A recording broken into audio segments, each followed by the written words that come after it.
The King of Podcasts Radio Network proudly presents the Wrestling is Real podcast, because wrestling, whether you like it or you don't like it, needs us. So I posted a couple of messages on TikTok this week, which really led me to my discussion tonight. The IWC, the Invisible Door, and Attitude Era expectations. Because it's just getting to be a lot.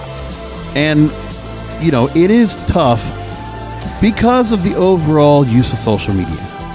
I mean, we didn't have this kind of thing in the Attitude Era, especially when you just had forums and message boards and, you know, really just had dirt sheets that were still around, but they were much more crude and, you know, you relied on the information, but to have that instant interaction, that instant response back and forth with people was a little bit different.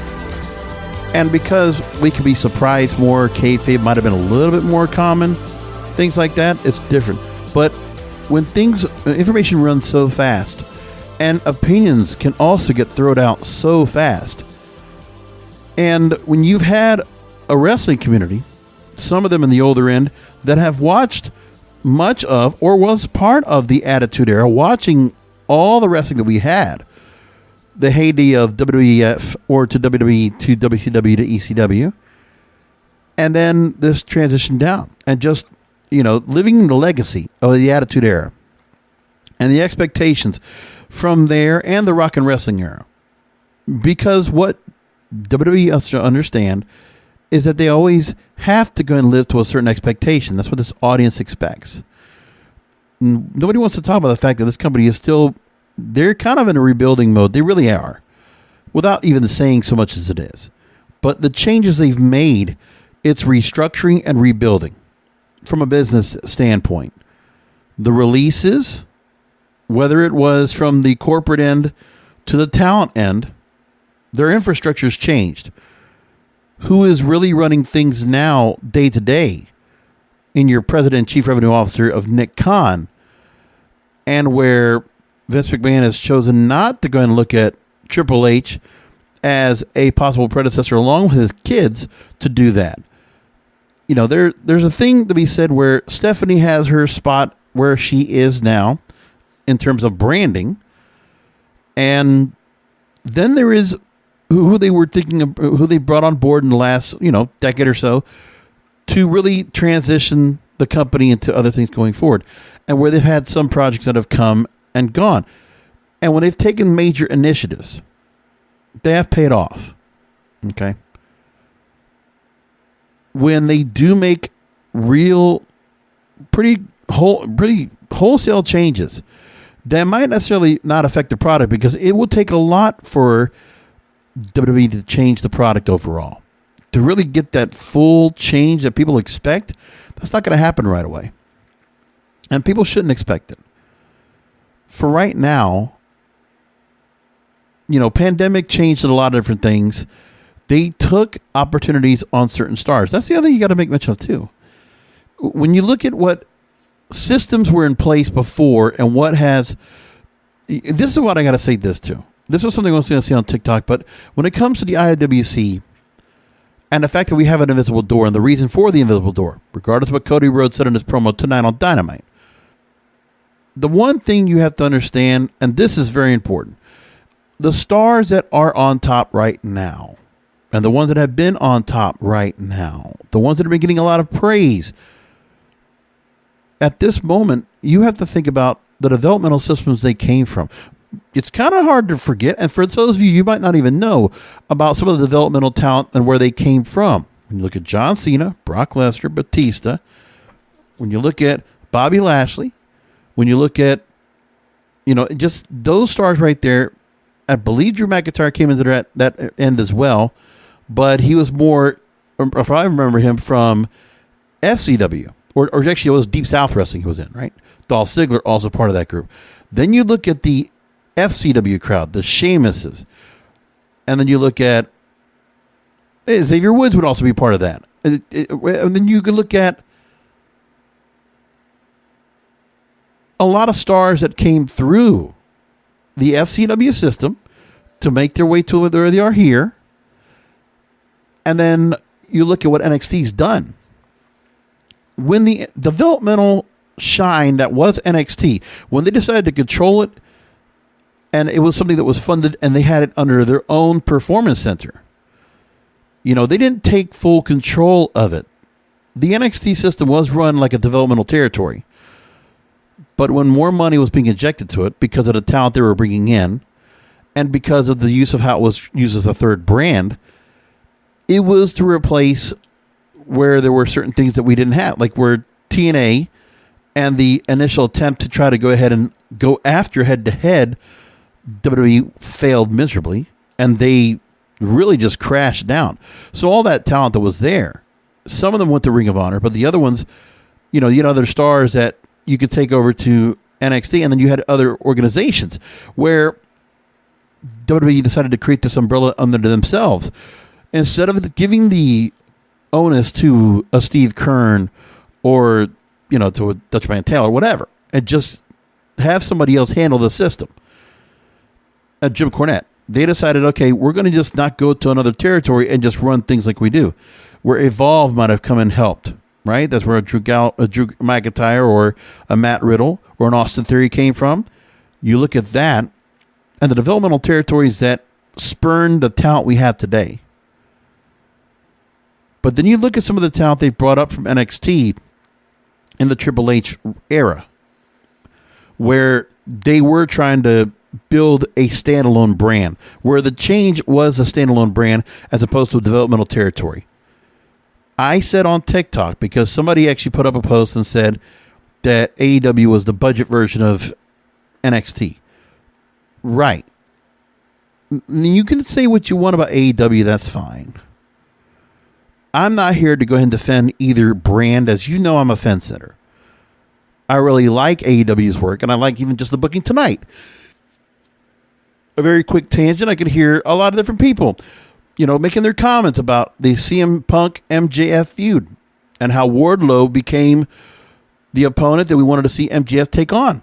But they took care of that story because of the fact that, number one, people complain about CM, and this is the IWC putting their claws into a story, quickly going Monday morning quarterback and going with a narrative and going with different direct. And listen, the IWC, if you're a podcaster out there, my podcast brother, my fellow podcast brethren, you can go ahead and make the calls and say, oh, well, because of what you did to CM Punk, you just weakened the character because now he looks weak. You've watered him down. The MJF character, now he has to go after Wardlow. So we're not going to get the CM Punk feud because now you've taken the onus off of the CM Punk MJF dynamic. Well, that didn't happen because tonight they kind of did a little bit of a retcon to it. They clarified things for us, and to me it made sense, and the booking still is solid. MJF and CM Punk are still front and center. That's a feud that I want to see culminate at Revolution in March. But they took Wardlow. He gets the apology from MJF, the best thing he's going to get from MJF, to kind of tie things over. Shawn Spears is brought in as another opponent, and CM Punk quickly makes quick work of Shawn Spears, who had a pretty good record going into the match. 11 of his last 12 matches won, mostly on dark. But either which way, he comes in and quickly gets maimed, and CM Punk looks strong again. Thus, the feud continues. So they took a sidetrack on the storyline because this is a long storyline, and yes, you're going to swerve people. That was 2 swerves. So when I hear Brian Alvarez out there, or I hear, Bully Ray Busted Open, or if I hear JD from New York, whoever it might be, without necessarily saying what they're going to say, I can listen to these voices, or Don Tony and Anthony Missionary Thomas, all these different voices I listen to. I can hear them, John Pollock waiting, I can hear them all give their own different takes of what they thought of the whole story, but then they culminate back.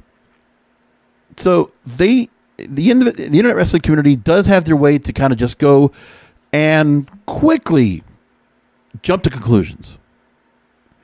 There are times when this kind of stuff happens here, and the AEW is getting ridiculed all over the place because everybody's second guessing what they're doing. Meanwhile, we'll look at other stories going on when it comes to Mickie James entering the invisible door, and then the speculation that comes hog wild, because then who are people thinking could enter the invisible door where Impact Wrestling and WWE are working together in a partnership, which I don't think is happening. But I do think maybe there is somebody on the men's side that will enter the invisible door. They already made some rumors have already been put into that. And the only person I think that would do that, based on the fact that he was appearing on Busted Open along with Mickie James today, is Matt Cardona.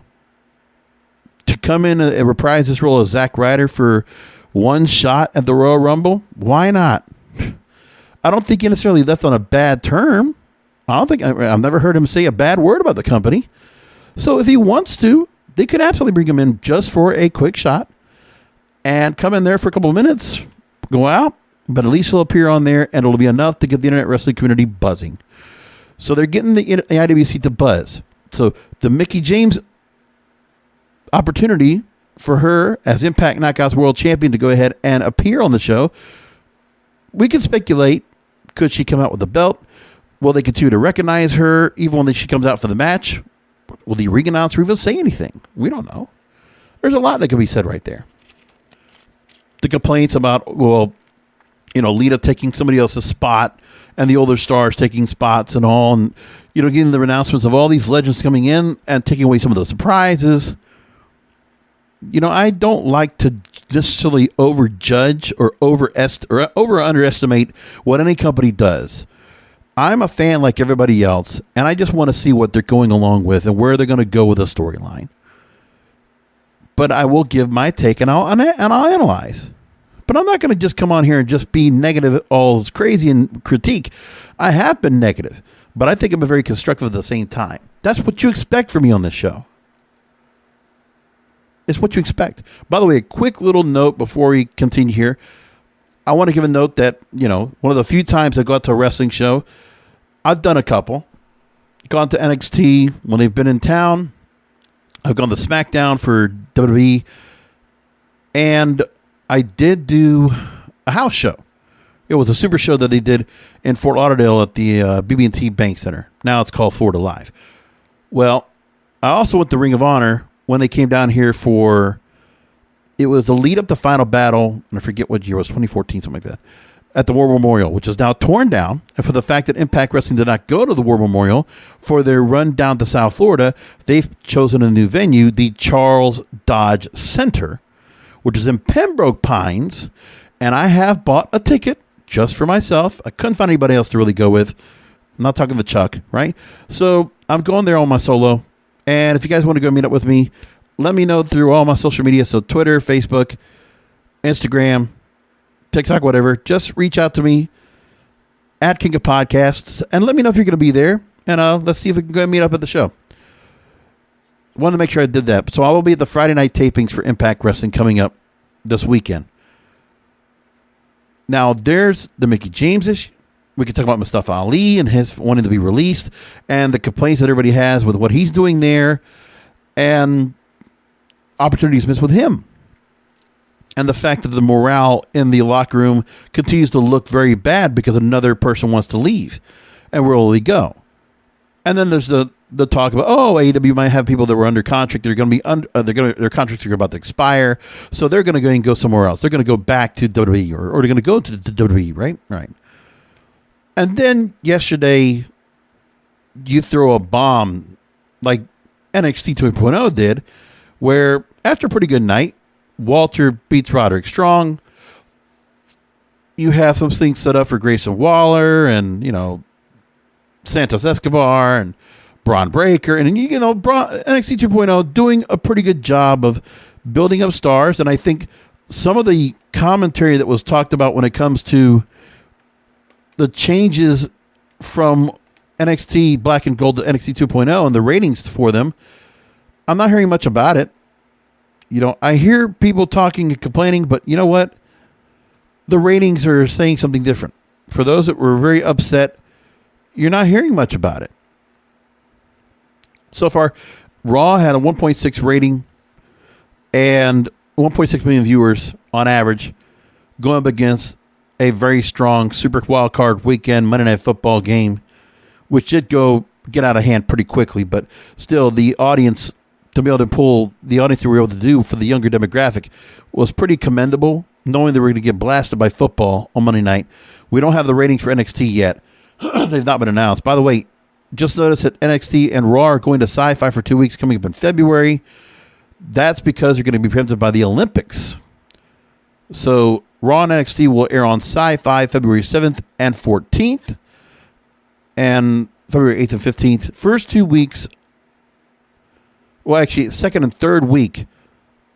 No, actually, no. First, second weeks of February, you'll have that going on. There you go. So the Olympics will take their place, and that, it'll be interesting. Let's see what they're going to do there and how much the Olympics are going to get any kind of buzz for the winner's side. We don't know yet. Okay, so now there's the part about Walter, now known as Gunther Stark. Okay. So it was Imperium versus the Diamond Mine. 1-on-1 match. Walter would win. And Walter picks up a mic and says the winner of the match was Gunther. WWE had filed the trademark for the name Gunther Stark. And no one who was referring to. And fans are not happy about the name change. One person in IWC goes by Point God Jeremy Lambert, makes a point on Twitter. I can't believe no one in WWE Googled Gunther Stark and didn't catch the results. This is the same company that didn't know when Adam Cole's contract goes up, didn't know when Aleister Black's non-compete, and misspelled Only Lorcan's name on the release email. I don't totally believe they didn't Google.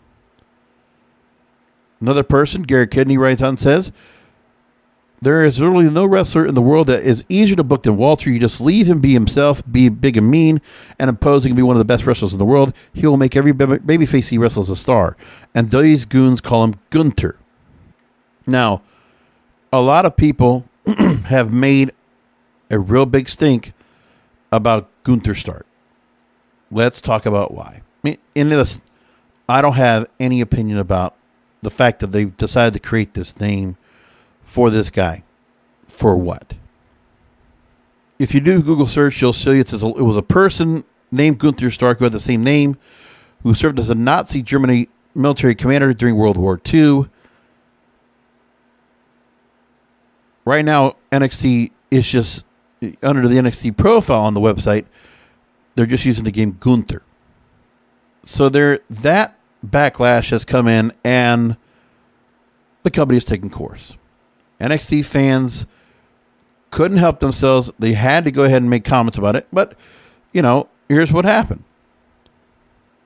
One thing is that Walter was very well heralded and beloved and felt like there needed to be so much protected with Walter and his name coming in. Well, regardless, we know that Walter could get a new name. Just because he didn't get that change as he came into the company, we know that the changes is being made. And if there are people that had certain names outside the company, they're probably not going to keep that name if they go to the main roster. So Walter could be prepped to go to the main roster at some point, and they decided Gunther would be a better name for him. No surprise that they like to change names and trademark it, unless you're able to trademark that person's name. Bully Ray makes a point, Walter ruled, Gunther sucks. Walter is Austrian born, not German. But either which way, his real name is Walter Hahn. Either which way, they chose not to go with his name Walter. Why this was not changed before he came into the company, I don't know why. It was under Triple H's watch. They decided to go make the change. Reading from cinemablend.com, right now, there's no evidence that supports any ideas that the WWE intentionally chose the name Gunther Stark, knowing its historical ties. And those within the company moved quickly to try to rectify the situation once the news broke. And the company does have a history of giving foreign-born wrestlers gimmicks that mirror offensive stereotypes. And not everyone can own it like Iron Sheik. So to attach a name with a few Nazi ties to an Austrian wrestler, something that raises a few eyebrows. Lance Storm makes a point about it, and apparently wasn't fazed by it, but that's because it is what it is. And I'm sure Lance Storm feels that way. He says on Twitter, need I remind everyone, Vince saw me as the partying, dancing guy. Gunther is too much of a stretch all of a sudden. And then other fans go along. There was a widespread release, they say on the story, that it wasn't necessary for Walter to change his name at all, and now he's strapped to a name with controversy attached. Walter was under that same name in NXT UK during his record-breaking 685-day championship reign in NXT UK. Regardless of what you could say about Walter and his work, a lot of his work was NXT UK, with quite a bit of work that was in NXT as he worked under the Faction Imperium, as he still does right now. But regardless, there are going to be a lot of fans, casual. If you put him up that main roster, if you put him in the Royal Rumble, nobody's going to know who he is. You don't like that answer, but that is the answer. That is how it is.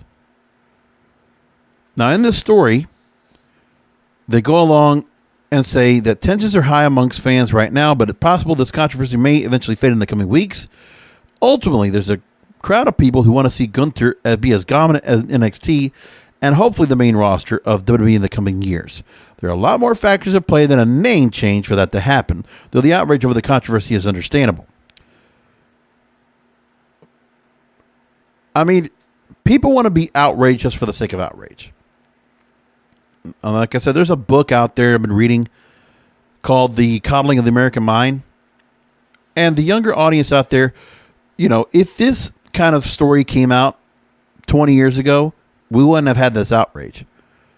There might have been some people that might have raised the stink, but now anything will trigger. Anything will outrage. Anything will get people worked up. There's nothing you can do about that now. That's just the way things are. I don't necessarily make a big deal about it. I understand other people want to make a deal about it because of where things are, and, you know, this doesn't help matters. Now, if the change was made and WWE decided to go and change course, and they did because of the outcry, well, that's one thing, which it sounds like they did. So, if they responded and did that, at least, that's fine. But the way he was booked at NXT UK, it's not going to happen on the main roster. And we don't know what they're going to do with him. Vladimir Kozlov, he could be looked at as some people look at him right off the bat.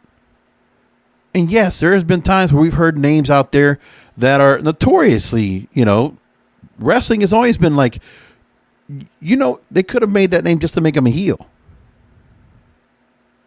But who knows why they decided to go with the name they did.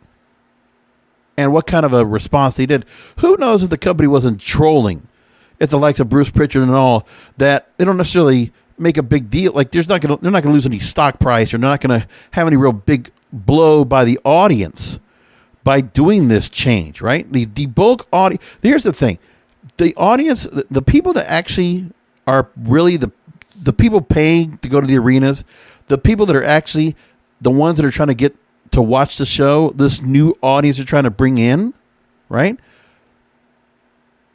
The audience that is getting worked up about this. Now, I'm not saying if it's right or wrong, but the audience, the internet wrestling community, all of you listening to the show, I respect you. I understand where you come from, but you have to understand this about WWE, is that you are the lowest common denominator to them. They believe that you'll watch their product and you'll, just because you're outraged. And there might be some things where they have glimmers of hope because they have brought you so much hope and so much happiness and so many good moments. And they still have stars up there that you care about and you have emotional investment in. That's what they do. And so you can't help it. And also, wrestling is such a niche that for those out there, I mean, God forbid, you know, this happened in a community that watches anime, and they did anything that was just so grossly controversial. Imagine the anime community competing with something over Attack on Titan, or, you know, Death Note, or, you know, My Hero Academia, whatever there is, right? Or something like this happened on Rick and Morty or South Park, or I don't know, man. Like, come on. There is a point where the audience that's out there in the internet wrestling community, younger and those that are also very much, they feel like that they can't be, they're not allowed to be offended.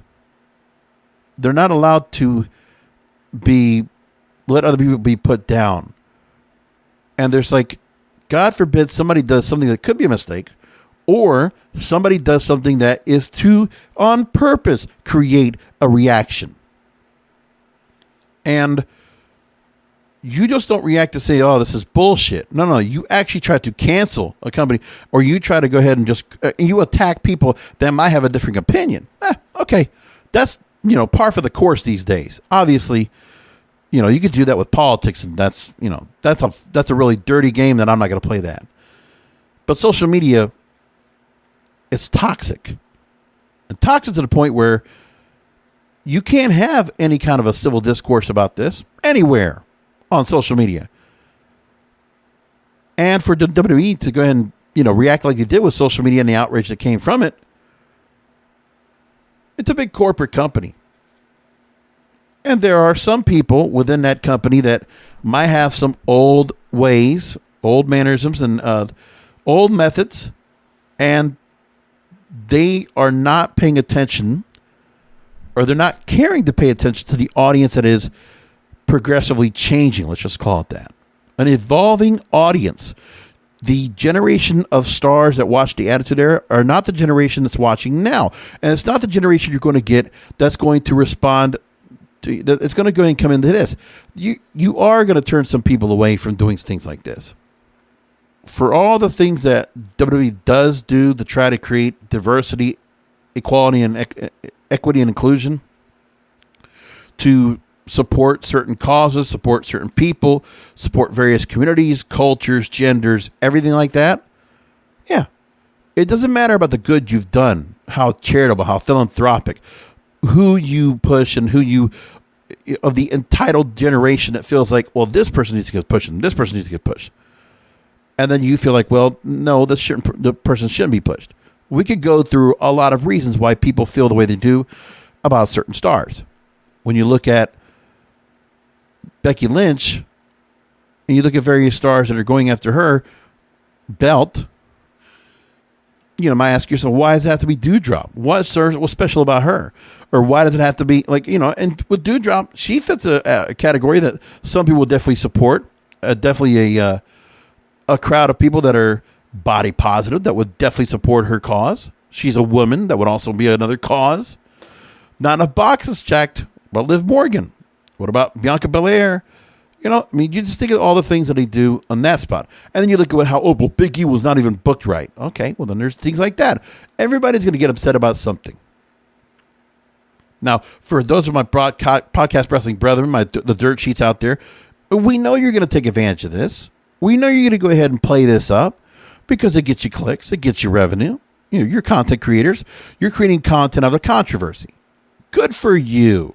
Good for you. You want to do that? Be my guest. It's not what I do in this program, but I will notice it from afar because I see it. I'm old enough to just see what this all is. And when you look at all this, it's like, okay, the IWC does have so much that they want and they ask for. They expect things to be like Christmas. They expect things that WrestleMania needs to be like Christmas. They're supposed to get all these gifts under the tree. And if they don't get what they want, they're going to pout. And they do. How many times I have to hear people complaining about WrestleMania this year and the direction that they're going and why they're not doing certain things right now with their product? And we went through it. I went through last week with Raw and SmackDown, and we could go through what there is and what they've done and how people have complained about it. The TV product isn't going to satisfy you every minute of 3 hours. On Raw, it's not going to happen. SmackDown, not going to happen either.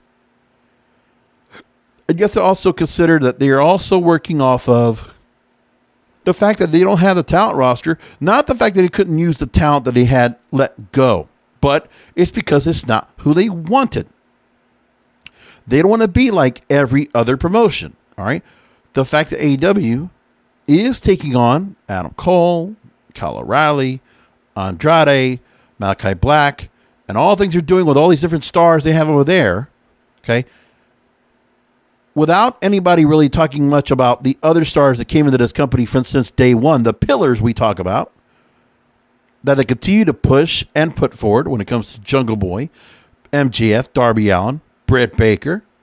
You know, you look at the stars they've had around for a long time since day one, and they have built up. And they continue to become Adam Page, big stars, all of them. Intertwined with the veterans. I mean, you know, Moxley comes back, fanfare. By the way, I should take a minute to talk about the Moxley promo and just where he's gone through. That crowd was so respectful to him, except for that one dumbass in the crowd who hopefully did get tossed. Crowd was quiet. They listened to him. Moxley had a crowd that really paid attention. You know, you can criticize the AEW audience all you want. You know, the loyalists and, oh, people are getting paid by the Tony Khan, this and that. Yeah.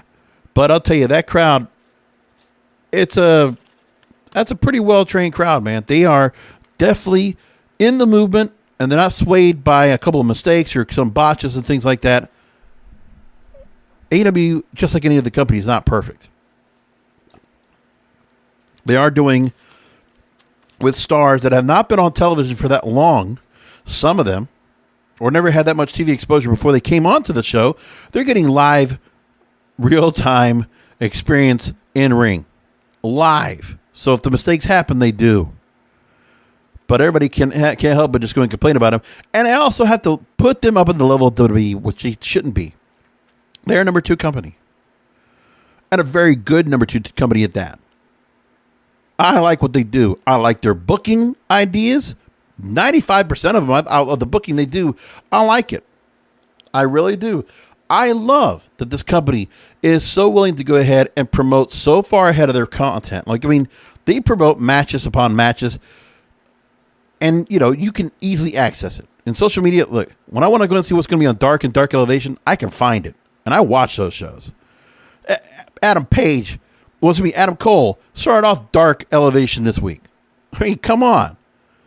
You could constantly see, like, either Lucha Brothers or Andrade El Idolo, or you'll see Orange Cassidy out there, Dark Order. I mean, but some of the bigger stars they have definitely will bring on Dark and Dark Elevation. It's like, you know, they're going to get rotated in.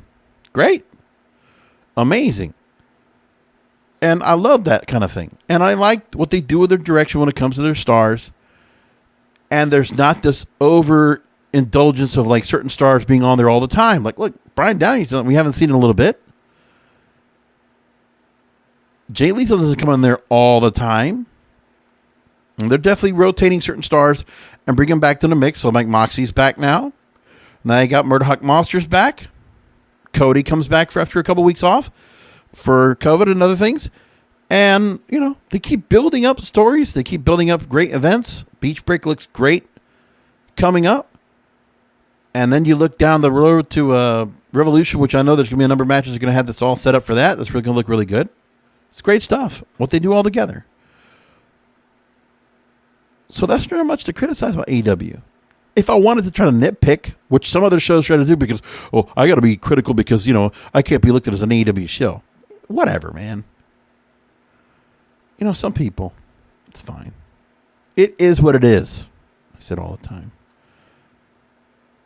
So just looking back at what they did on Friday Night SmackDown.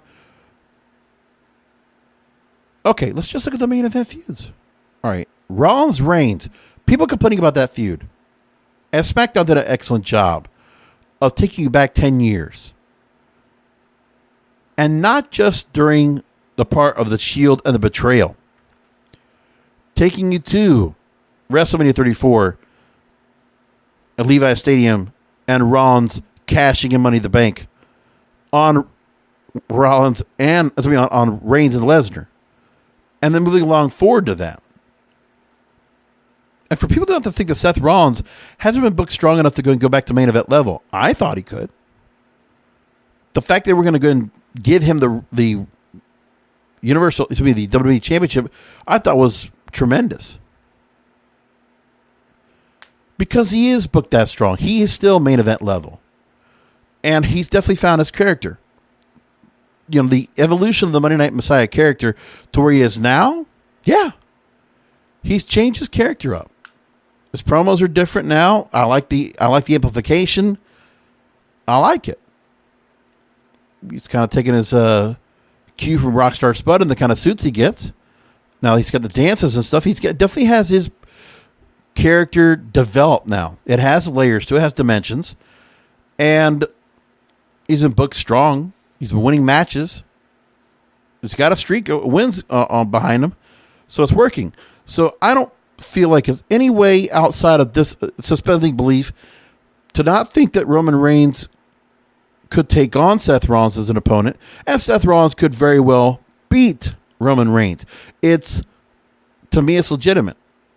I think Roman Reigns is vulnerable to losing to Seth Rollins. You could tell me or not. Same thing with Bobby Lashley and Brock Lesnar. Now, in this, so Roman Reigns is still pretty much the heel, sending the Usos to attack, and Rollins continues to try to get the best away from him. Sami Zayn, Shinsuke Nakamura, I guess they're going to be building up to an IC title, but that match means nothing. Now we have Lita coming in to take a spot, and maybe they're going to have her, confronting Charlotte Flair, and there might be a match with them. Hopefully it'll be on TV. We don't need to put this on a pay-per-view. And other people, making points about the fact that Lita hit a twist of fate on Charlotte Flair. Look, I mean, from my end, I know, look, Lita was attached to Team Extreme. I hated that name, by the way. But yeah, she was attached to the Hardys. And I never really cared about her attachment to the Hardys. I did, respect her singles run as women's champion. Like, there's that. And her battles with Trish Stratus and things like that, sure. But I didn't really care for, her being attached to the Hardy Boys. Didn't really matter. I've said it myself, even said on, I forgot where I put it up there. I said that I actually preferred Lita when she was Miss Congeniality on ECW, which wasn't for long, but I did like her there. So I was, behind the fact that she came over to WWF or WWE and really made something of herself. But, she's not much of a promo. She's in the ring. That's what it is. Like, if I want to have a legend come on and talk right now that cuts a good promo, Mickie James. Let her do it. Like, if you want to do something, I would have preferred Mickie James be the one to confront Charlotte Flair and, put the knockout title somewhere in the mix and have her hold it and go out there. Talk about Royal Rumble. Because they're going to face each other in the Rumble match. That'll come down the line. That would have been fine. And, we know that Charlotte's going to come away with whatever. Even if she doesn't win, she's still a champion, but she's not even going to defend the title at the Rumble. So that little wrinkle they decided to put out this time was fine. And it's fine to go and see who Charlotte could take on. And then when she loses the match, probably as one of the final four, then she'll be outside the ring tossed out by the winner, thus stirring up the feud to WrestleMania with her, which is fine. That works for me. Honestly, I actually would love to see Bianca Belair win that damn Royal Rumble match and instead challenge Charlotte for the SmackDown Women's title. Taking it to the other end. I think Bianca and Charlotte would be a hell of a match together. Because for me, I think Bianca Belair continues to be the person you need to keep building on. We've seen Liv Morgan. It's not working. And as for Doudrop, it's a very generic character.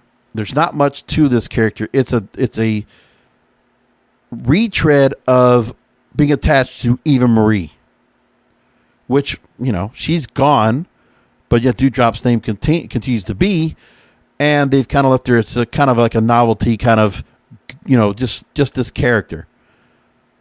And I don't know what that's going to be. When I look at Raw Monday night, you put Becky Lynch and Doudrop together because everybody's going to be in this Royal Rumble match, and Becky Lynch is not going to defend against Doudrop, and that's it. and Liv Morgan, Bianca Belair, possible contenders, kind of keeping them attached in the mix. When I still think Bianca Belair, you could put her on either brand going after a women's title. She should still be main eventing, still be going after titles. She needs to be in the chase. I don't feel so much about Liv Morgan. I don't know what you do with Liv Morgan, but they're still keeping her in the mix. They're putting her behind there.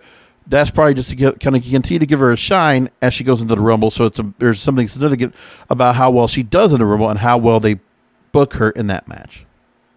I'm guessing that Owens and Priest are going to be setting up for a U.S. title match down the line.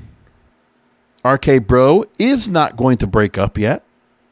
Nothing was really explained as to Randy Orton falling short to Otis and getting slammed to lose those titles. They decided to do the whole graduation ceremony gimmick here as an angle, and RK Bro comes in. Thus, the feud continues, and RK Bro will now chase for the championships again in a rematch. I have nothing to say about Finn Balor and his use here against Austin Theory, but Finn Balor is being used for enhancement, and people are upset that he's being an enhancement talent. By the way, Fergal Devitt is 40 years old. I mean, he still looks like he's, in his 20s, but Finn Balor is still, for him, just like an AJ Styles. If they decide to go and use him as enhancement talent, they can. And they will. And this is a featured feud. There's still more that comes out of this. I mean, I don't think Austin Theory is going to get the one up just on TV. They're going to have to do something to a pay-per-view to make something happen there. Nikki Ash, Rhea Ripley, a TV feud where they have gone through their split and they continue to have their attachment to Carmella and Queen of Zelina. And, just kind of doing their thing. There's a lot of talk about Omos and how he might be really giving a monster push coming up with what they're going to do with him. I have no clue what they're going to do with him. I mean, they don't need an AJ Styles to be accompanied by him, but he does need a handler. Somebody needs to be out there to handle with him, speak for him. He needs an advocate. And I'll tell you what, I'm surprised that an MVP has not been brought on to go ahead and advocate for Omos, because he would be really well for that. Just saying. Miz and Maurice going after Edge and Beth Phoenix. The Maurice thing with the brick in the purse and all that. That's all fine. Now you get Miz and Maurice getting the one up finally from Edge and Beth after all the times they've been screwed over. You had to do that. This was a time where they had to get, they had to avenge a couple of big missteps, and now we got that here leading up to Royal Rumble. Perfect. I mean, the results of what's coming out of what the storylines are is fine when you're leading up to Royal Rumble, but it's the execution. What they're doing on television, what they're doing with the angles, and how they're stretching it out, and how they're doing it on the fly. That's the part we actually have to watch it being made. We don't care about the prep. We like to go and get the sizzle. We want to actually see the action and get the good stuff, which is what the pay-per-views always deliver. And that's not what's happening on these TV shows. They don't have enough to go ahead and do that, to keep it so hot and so going. That's what it comes down to. They don't have that right now. And you know what it is? I'll tell you this too. We know that wrestling is a soap opera. When you look at what WWE does, it is a male soap opera. Soap opera is such an older term, but one thing I'll tell you this is I've been watching Dallas over the last couple of months. That's 357 shows in that series. So it's taken me a while to get through it. Right now, I'm in season 6, halfway through, up to the mid-season finale of season 6, which means I've probably gone through about 160-odd episodes. And on that program, without going into the details of the shows, it's just like if you watch a Dexter, or if you watch Power, or if you watch Empire, or if you watch, just pick a show. Anything that's dramatic. Like, say, Euphoria. That's a new show that everybody's really, a couple of seasons in, everybody's really talking about. And I'm sure what that show does is a jam-packed arc after arc after arc of compelling storylines that's like, oh shit, this happens this week, what happens next week? And you have this intricate storyline that weaves through. This company does not want to do that. Number one, because of a global audience that's not going to be able to go ahead and translate everything that they do, so they keep it formulaic. And they're just going to just do what they're going to do with these stars and kind of keep it light. Because the other thing they know, too, is that when you're watching this programming, it's, again, 3 hours of programming. You're not watching it intently every minute of every second. It's like they don't think that you're going to be sitting there for 3 hours. You're not going to go and walk away to the fridge to go grab a snack.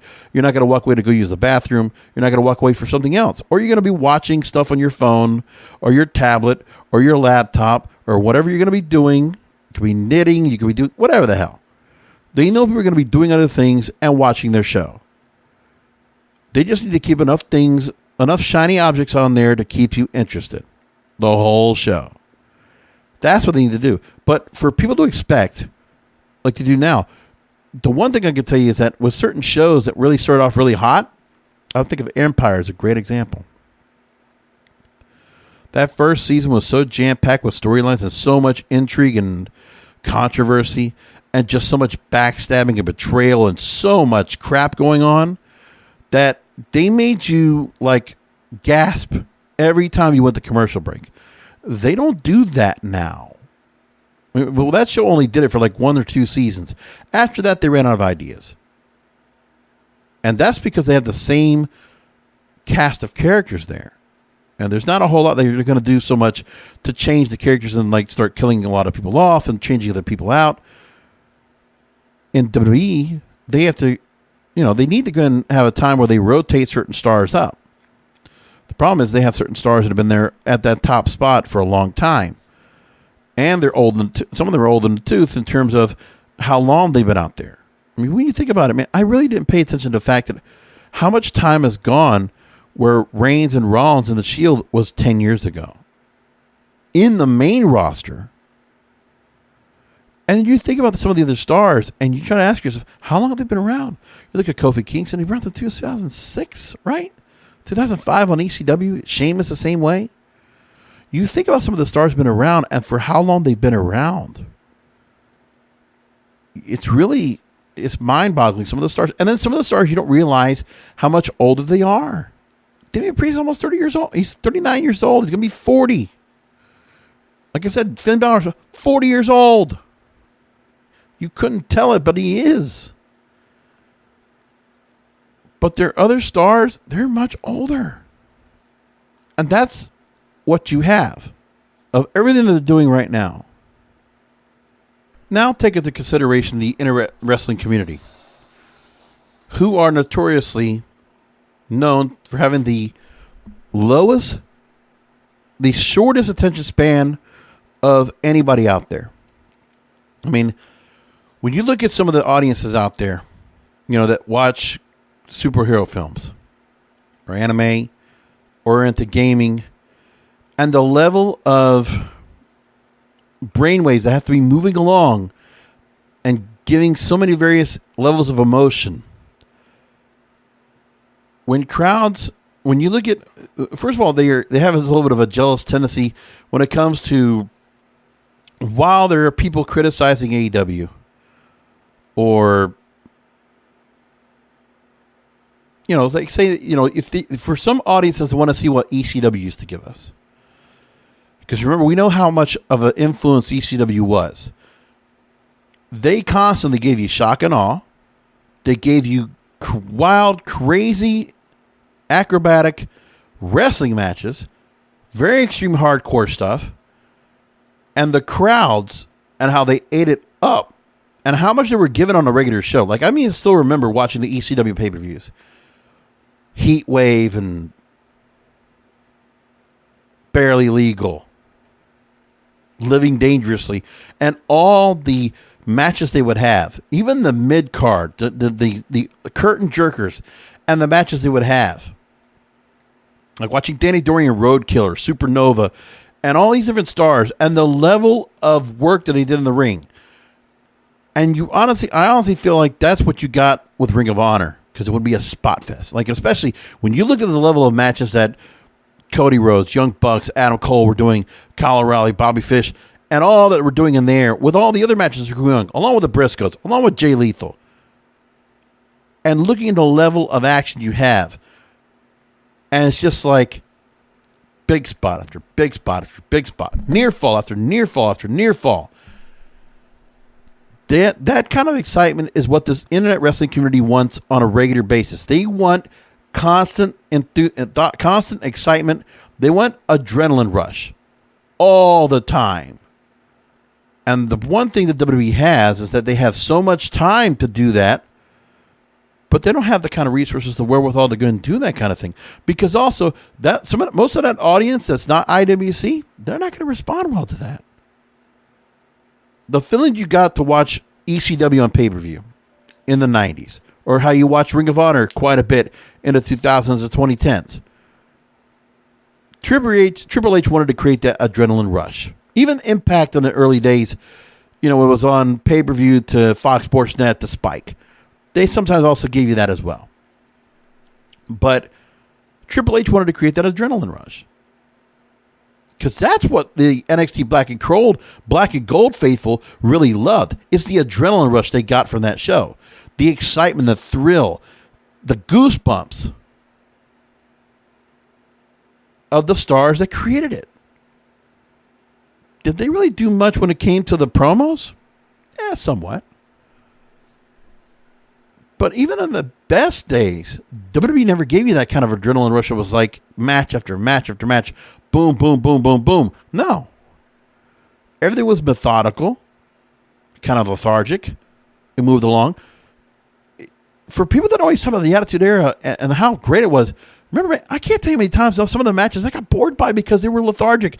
Same 5 moves for each different wrestler. They had their own 5 move set, and then the matches would kind of be just formulaic, which was fine because we were still invested in the characters and the promos they put behind it, and we would get the outcome of the match towards the storyline they gave us. Now it's been reversed around. But what's going to have to happen is that WWE's going to have to go ahead, once they get their stars working WWE style, working a tailored down version of what you might watch on other TV shows. You're not going to get spot fests anymore. You'll have certain stars that are able to do that, but they're going to slow the pace of the show down. They're going to have to find some stars that are with fresh gimmicks, fresh names, fresh personalities, and a different style of promo ability. They're going to have to. They need to freshen up the product, is what they need to do, while they're remodeling, refreshing. But that takes time. It's not an overnight switch. And yes, we can talk about how Bruce Prichard and Vince McMahon are not the answers to that. Vince, I'm not worried too much about. I mean, Vince is going to continue to make changes that he does. They can't. Unless the ratings go even farther worse than they do. I mean, they still got their deals. If there was anything that was critical to them where they thought they were going to lose something, a large chunk of the revenue, it's a big corporate company. They're going to find changes. They're going to make changes. The thing is that Vince McMahon trusts Bruce Prichard because it's like Bruce Prichard was around at the same time that Pat Patterson was. And who knows if he feels like that. This is a guy that learned under the same guise of Pat Patterson and whoever else was working with Vince in the heydays of the company. Because Bruce has been around for so damn long. He's trusted. And Vince has to feel like, well, this guy has to have learned something from me. That's why he's been given this spot. And there are still some people that get their chance to go ahead and continue to work what they're going to work without screwing things up. Like, listen, anything Paul Heyman does right now is great. Now, I don't know who's controlling the Roman Reigns, Seth Rollins storyline, but I'm figuring because Roman Reigns was being worked out through Paul Heyman, I imagine Paul Heyman was probably still handling the story writing of that program and the one with Bobby Lashley and Brock Lesnar. So I have faith that anything that Paul Heyman still does, I enjoy his work. I think that's going to do just fine. As for the other storylines, different. I don't know how much Bruce Prichard has involved with that, but There are things that I just don't like about it. Of course we don't. It sucks. Either which way, we can wait. The whole card for Royal Rumble still looks good. By the way, you also know that, I think it's February 19th, Elimination Chamber. Oh, that's the other thing everybody got complained about. Elimination Chamber. That they're almost called the WrestleMania Chamber. Or they're going to call it some other name for Elimination Chamber. But Elimination Chamber is going to be held in Saudi Arabia. At a new venue, the Jeddah Superdome. It's going to look good. And just the one show they'll have right before all of that. Now, for the Rumble coming up in St. Louis, it's in 2 weeks, or less than 2 weeks, week and a half. And yours truly will do a post show for Royal Rumble after it happens. We'll talk about that.